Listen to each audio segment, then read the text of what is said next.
We'd now like to welcome Kelly O'Brien, moderator of the featured session, Advocacy and Social Connectedness, Communities Leading the Charge. Thank you for being here. Thanks for having me. So I think when people hear the word advocacy, they have different meanings in their head. A lot of people think it means, lobbying Congress, and that might make them shy away. So I want to first talk about that word, advocacy, what it means to you, and why it's so important that people get involved. Yeah, thanks. That's a really good question, especially during this time where I feel like a lot of people can feel kind of helpless with so much going on, right? But advocacy is, I think of advocacy just like you would think about being an advocate for a friend or a parent, right? It's really an umbrella term that means fighting for a cause or for a person, right? So it's just about supporting something that you believe in, but it's really an umbrella term. And lobbying is a more narrowed, specific legal definition that was just set up really to protect all of us. And lobbying simply means a direct request of a legislator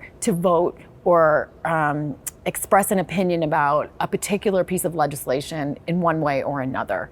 So if you want people to be passionate, I think the best way to do that is to talk about your successes in advocacy. Yeah.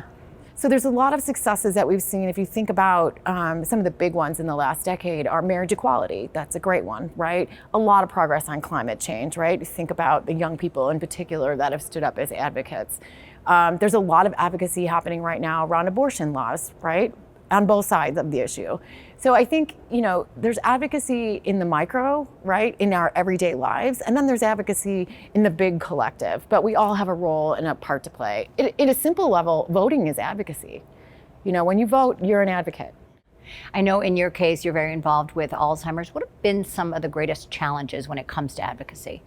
Yeah, I think one of the biggest challenges when it comes to Alzheimer's advocacy is that people think that, there's a lot of stigma about getting older.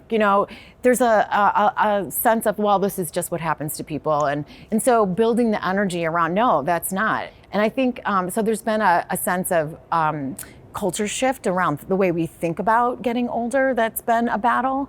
I think fighting for research dollars. So there's a lot of uphills, but there's a lot of wins, right? There's a lot of exciting opportunities. For people whose interest you have piqued, even in this brief conversation, Is there any advice that you would have for people to start to get involved? Yeah, you know what? I think about the story of Jan Schakowsky, Representative Jan Schakowsky, who's now a federal legislator. She started as a mother who was advocating because she wanted expiration dates on the back of milk cartons. So the lesson in that for me is that you can be your own light. Like, you don't have to have a lot of money or a huge organization. Each individual has things that they care about. And by standing for those things, whether it's a tweet that you put out on social media or a conversation you have with a friend or a group that you meet with at church, you can really make a difference by using your voice. So I would say, just, say what you think, like stand up for what you believe. And you're, by definition, an advocate. Just get involved, and you're a wonderful inspiration for Thank that. you. Kelly O'Brien, thank you so much. Thanks so much.